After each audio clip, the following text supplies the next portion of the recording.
friends, welcome to this NEP 2020 Professional Development Program live conferencing. Today is third day for batch 9.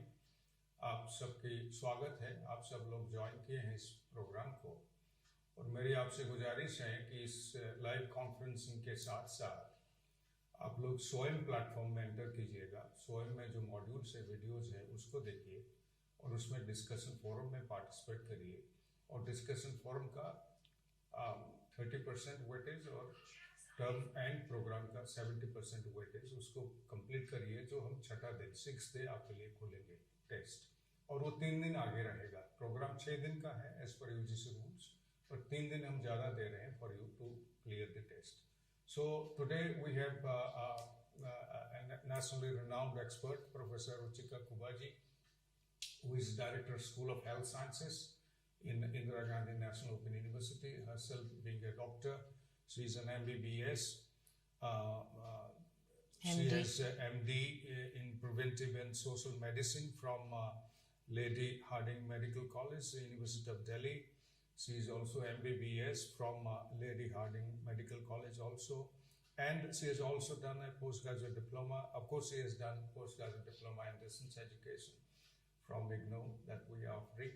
But most importantly, that she is a specialist in continuing medical education. A whole lot of programs that IGNOU is offering, largely supported by the WHO, World Health Organization, and Ministry of Health, Government of India. Continuing medical education, post-MBBS, is a very, very significant area internationally. She specializes in that, and also on subjects related to geriatrics, mental and child health, medical education, waste management, dentistry, patient safety. ये सब में वो specialisation रखते हैं और इस सब में इग्नू में भी बहुत सारे प्रोग्राम्स इंक्लूडिंग जेरियाट्रिक मेडिसिन ये सब ऑफर करते हैं और काफ़ी एक्सपर्ट रिव्यू कमिटीज में वो हैं nationally with the government of India. But most important that she is responsible for specialization in design, development and delivery of online, distance and blended learning programs in continuing medical education, starting from pediatrics, maternity and child health to geriatric medicine, surgery and cardiology. Of course, it is community cardiology that they are offering.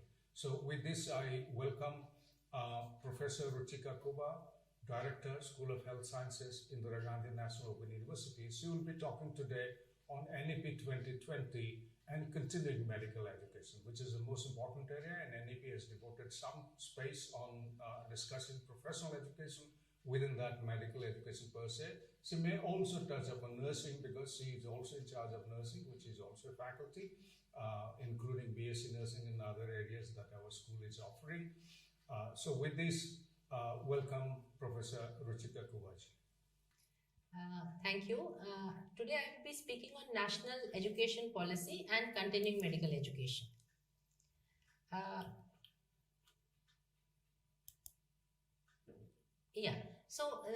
NEP basically has got a very small portion dedicated to it for healthcare education, but there are very important components which are there in this NEP guidelines. Let us go. There are 4 major components that NEP speaks with respect to healthcare education. The first one is educational programs to be customized as per role of the individual members. And these programs which will be customized will be with respect to duration of the program, structure of the program and design of the program. So I will touch upon each of these 4 points in my subsequent slides. The second salient feature that NEP speaks with respect to healthcare education is assessment. That assessment must be conducted at regular intervals based on the parameters for working in the primary and the secondary levels. You all know that more and more doctors are in the conventional system being trained and like to flock the cities, go to the tertiary healthcare centers or tertiary hospitals. So the stress now is being laid that because the healthcare at the village level, at the community level, at the district level is not that much being looked after because there are so many vacancies. So we are going to, orient the education in such a way that people are able to take care of the primary and secondary levels of healthcare also. Third most important, which has also been brought, as you may be aware, in the national health education policy is that the healthcare education system to be integrated with Ayush. And the fourth is preventive medicine and community medicine should be present in all the healthcare education. Let us now see one by one these 4 points. Now, the first one is that the type of program should be dependent upon the role in which the individual is playing. So, we can broadly divide all healthcare programs into 3 main categories. The first category is a health awareness program. A health awareness program can be a program which can be targeted to any health functionary. It could be a healthcare worker at the level of ASHA, or at the level of a Anganwadi worker, or it could be a person who is a nursing staff, it could be a lab technician, it could be a sanitary inspector, it could be a doctor, it could be an administrator, but it can also be the general public. So because everybody needs to take care of their health, so health awareness program can be targeted at anybody. So in healthcare education doesn't mean just targeted to the health functionaries, but to also anybody for which we can have health awareness programs. The second category of the program that can be prepared is when we are creating a new cadre. That is, new skill sets need to be learned.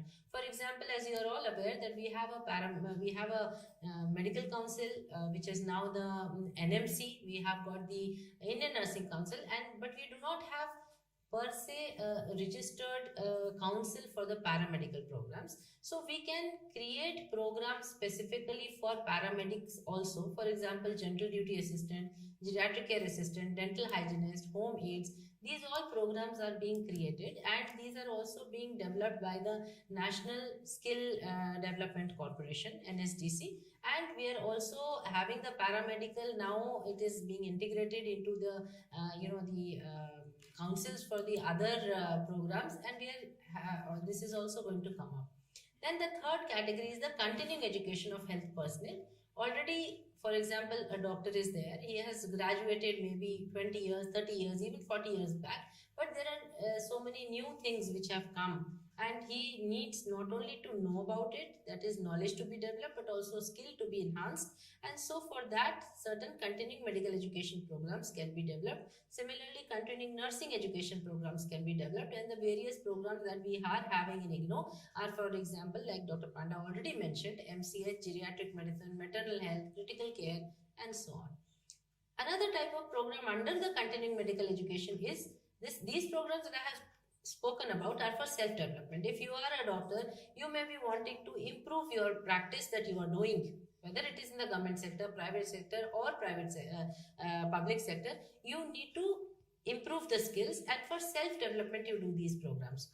But there are certain programs that you do to meet the organizational needs. For example, now there is a healthcare waste management. We all know that waste is being generated in the healthcare settings. This is called healthcare waste or biomedical waste. Now, how this waste needs to be managed is very important, not only for the individual, because he will protect himself, but for the patients, for the community at large. So actually, it is the organization or the institution or the government or the country who needs that people should be trained in these areas, so that there is better healthcare, and less people are infected with the various diseases which can be affected, or by the chemicals which one gets exposed to because of the improper management of healthcare waste. Similarly, we have another important program in IGNOU that we are doing, and that is on medical management of CBRNE disasters, that is chemical, biological, radiological, nuclear, and explosive disasters. This is an example which basically is for capacity building of the country. It doesn't give the individual much benefit for doing this program, but it certainly helps in developing a community-based program for the benefit of community and the country at large. Now, if we want to incorporate the features of NEP in the healthcare programs, it is important for us to know what are the features of NEP in general and how we can incorporate these in the healthcare programs. So first is that all NEP stresses is that there should be a multidisciplinary approach to whatever education is being imparted. Same thing holds true for healthcare programs also. For example, if there is a maternal and child healthcare program, so this has got people from obs gynae, they have got from pediatrics, they have got from community medicine. So it is a multidisciplinary.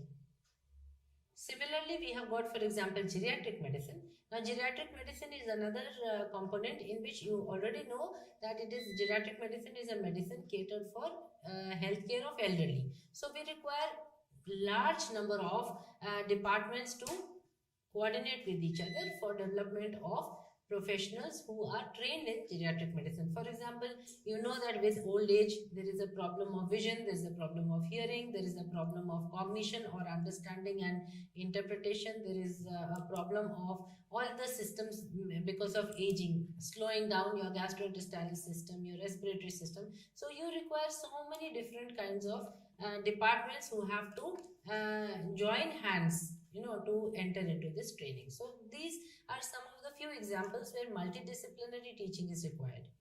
Then NEP also speaks about multiple entry and exit options.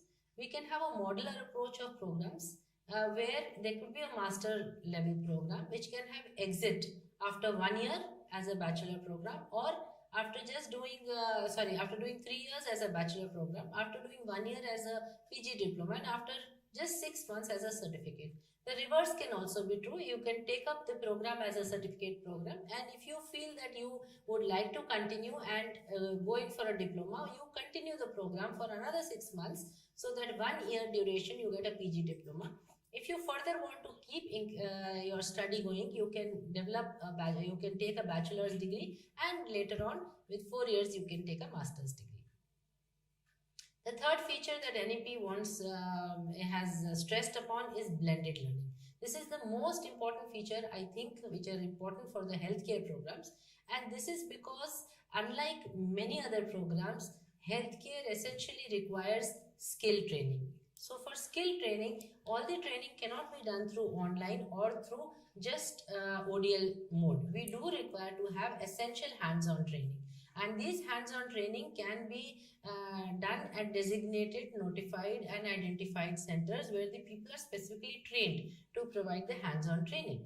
In addition to the hands-on training, which will be face-to-face, we can also have multiple media integrated for effective learning. For example, we can have videos, we can have audios, we can have synchronous and asynchronous web conferencing or online sessions, and we can have some integrated assignments, and of course some course material which could be specific customized prepared course material, or it could also be an OER which can be integrated. So this is how the blended learning will function. The fourth most important thing, especially with the coming of COVID, this has really got a lot of boost and incorporation of technologies. So technologies could be again in the form of synchronous or asynchronous sessions. It could also be in the form of simulations, which are very important for programs where real life situations can be created, gamification, especially in areas, situations where patients may not be available, or everybody getting trained on a patient may not be either cost effective or ethically proper, because they are not completely trained to do that. So these are the four features which are there of NEP, and how we can use these features to enhance the healthcare programs. That's what I have spoken about. Now this is just to give you a small example of what are the four more important programs. This is basically targeted at doctors where blended learning has been used. So we have, you can see these four programs, and we have, as you see, that almost, if not 50, more than 50% credit is devoted to the practicals. And 1 credit in IGNOU parlance is equivalent to 30 hours of learning. So all these programs, the first three, all these programs are 1-year duration programs, and they have got more than 50% of the study related to practical credits. All of it may not be 100% hands-on. There may be some synchronous videos, some synchronous classes also available. This is the delivery that I am just showing you of the psychomotor domain. We have in 1997, when we first started the programs in the healthcare sector, and this was a program for the doctors, that we developed a 3-tier approach, in which under the first approach is that the student will visit his, he gets the course material in the form of practical manuals, which are a stepwise approach of how to do each skill. And these are very interesting and customized kind of course material, because it is something like the bedside teaching, in which the trainer or the doctor or the tutor is actually teaching how to undertake each activity. So that is what is actually given in black and white in the practical manuals. Then these students are attached to teaching hospitals or medical colleges, where they are demonstrated certain skills that are essential for the particular program. And there is a return demonstration, which basically means that you have been taught a particular skill or demonstrated a particular skill. For example, if you want to examine the liver, how you are examining the liver is taught to you, and in return demonstration, the students are asked to actually show and demonstrate how they will demonstrate the extent of the liver, and how will they palpate a liver. In addition to this, there is also some teaching that they do at the district level hospital, and this is for practice under supervision, and also they learn how to work under resource constraint, because in a medical college you have all facilities, you have all the the equipments available, the laboratories and the investigations available, but which may not be available in a district hospital. So over here you learn that if we do not have this facility, how do we go about diagnosing and managing patients. District hospitals are also much nearer home to the student. For example, if a student is from Lucknow, say, in Uttar Pradesh, and we have only one center or a teaching hospital in BHU, he has to travel for his learning of the skills for demonstration in the medical college from Lucknow to BHU. But he can do his district hospital activities in Lucknow itself. The district hospital is identified and he is posted there for a period of 1 year, that is the duration of the program, and as per his convenience, mutually with the convenience of his counselor, he is able to take up and practice those skills under the supervision. We understand that any activity in the healthcare requires n number of times, so that you are able to become proficient in a skill. So for this, you require that you must practice the same skill wherever you are working, whether you are in your own clinic, you are in a private hospital, or you are in a hospital in the government. You must practice these skills so that you become proficient. Now this is again two examples of delivery of the psychomotor domain. There are various methods that can be done. It can be done through a workshop, and in which there is updating of the prior skills, whereas it can be an intensive 1:1 training in which new basic skills need to be learned. This is a mode of delivery that, an alternate mode of delivery that we had actually, devised during the COVID time. If you see, we have got IGNO, School of Health Sciences, as you can see there. And then we have got learner support centers. These are the centers where the demonstration is done. And as I told you, we again have district hospitals. These are the places which are called skill development centers, which are much nearer home, where they practice under resource constraints. And there is a direct supervision in these district hospitals of 1:1, and they can go there as per mutual convenience. What we did during the COVID time was that we also did certain online classes through the web conferencing platforms, and in this, the demonstrations that were done in the Learning Support Center were also conducted through the online synchronous sessions. So this is another method. What I'm trying to tell you is that this was a blended mode in which we shifted from the face-to-face to the online without actually compromising the quality of the program, because you are actually in the face-to-face mode also only seeing what the tutor is doing. Again, in the live demonstration, in the synchronous method, you are actually seeing what is being done. And sometimes we can zoom it and show it much better. Number one, you can also have the best faculty in the whole country who will be doing this demonstration, and they may not be available in the college which you are attached to, but you can still have the expertise and the advantage of being trained under them. Then of course we had the same, they had to go physically. We cannot do away with the physical hands-on training which they did in the medical college, in the district hospitals. And we also gave them a lot of support through the social media like the WhatsApp. We also had group emails which we would prefer from them, and we also created a program website which I'll show you.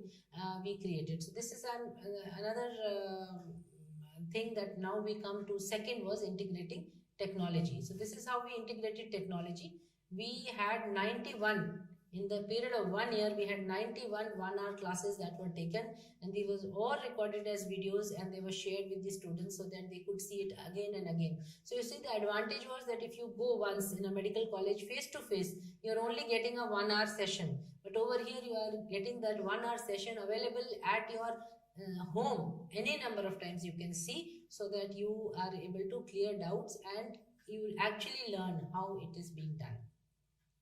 This is an example of how video was shown through the online class. The whole physiotherapy was shown through video on the Google Meet.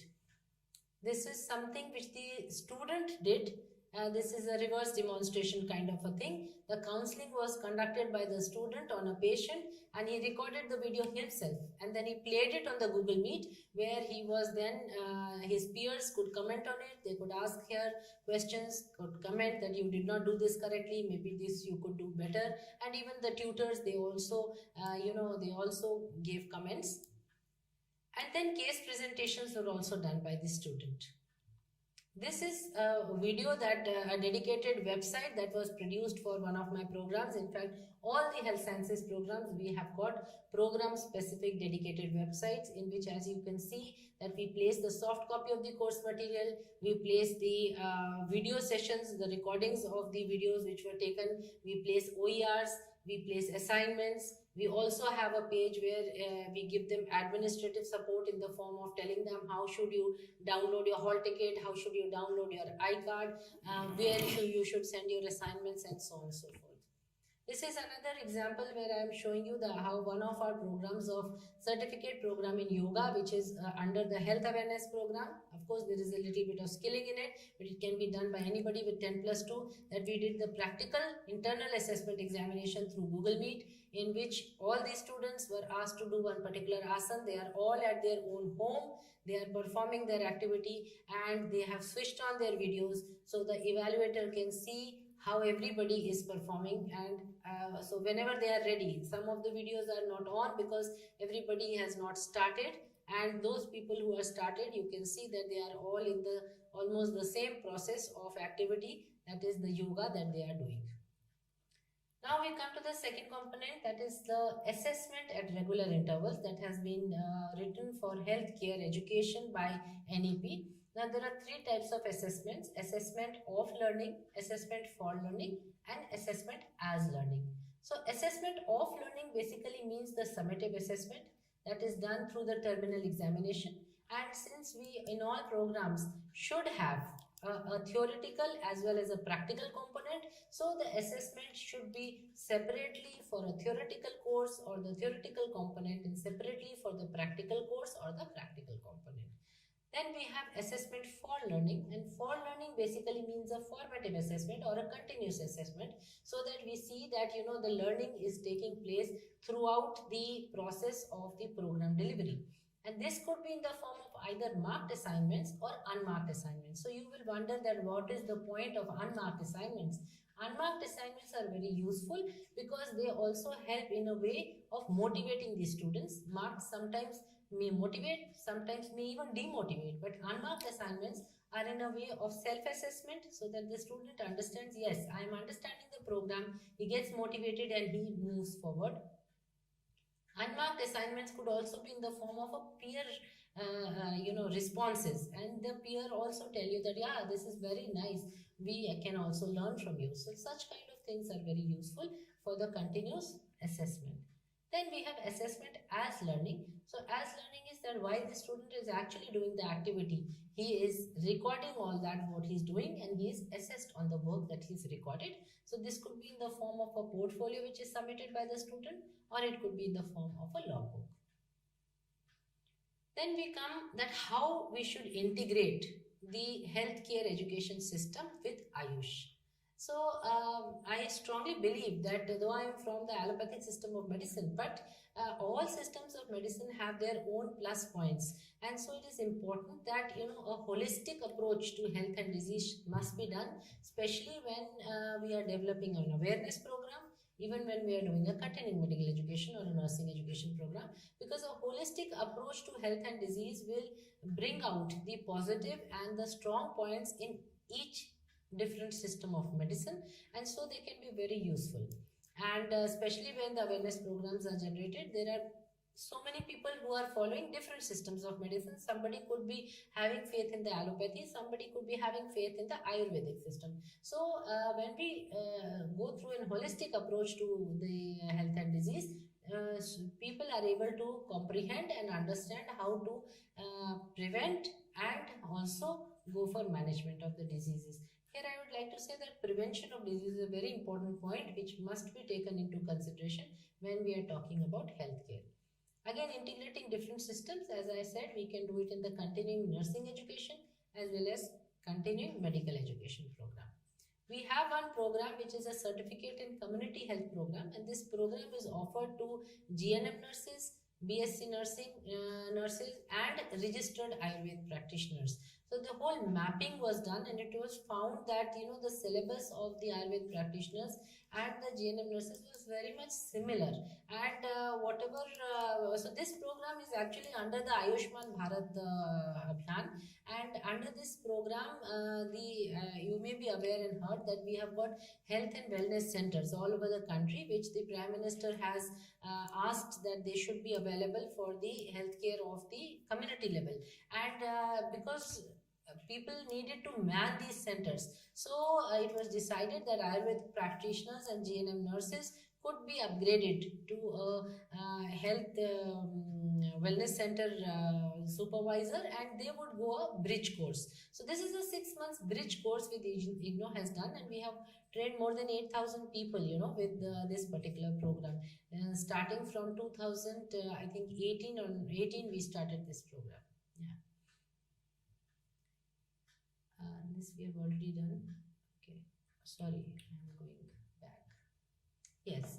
Now, the fourth point that NEP has stressed upon is preventive medicine and community medicine in all healthcare education. So, preventive medicine is not only prevention before the disease happens, which is an important thing for everyone to understand. There are 5 levels of prevention which are present in any healthcare scenario. So, education regarding all these 5 levels is very important. The first is the health promotion. Health promotion basically means how to improve your health so that you do not get disease. So all this is included: exercise, good hygiene, then good diet, and remaining a stress-free life. This is all health promotion. So if you do promotion of your health, then there are very little chances that you will fall into ill health. The second is specific protection. Specific protection is, for example, if you take a vaccine, or if you have been bitten by, for example, a dog, you go in for a rabies injection. So after getting infected, protection, or before you get a disease, like COVID vaccination is again a specific protection. You don't have the disease, but you take it to protect yourself so that you don't get disease. So this is specific protection, is specific for the particular disease. The third important part of preventive medicine is early diagnosis and treatment, because if you go in for early diagnosis, you go to a doctor, get diagnosed, and the treatment starts early. You must have experienced in your life also that the earlier you get diagnosed and treated, the shorter the duration of the illness, and you get treated much faster without any major fallouts. That is, even your illness convalescence, or you're basically recouping from the illness, is not very prolonged. The third is disability limitation. How do we limit that we do not get disability? So what are those methods? So for example, physiotherapy. Now for example, I'll give you an example of a hip fracture.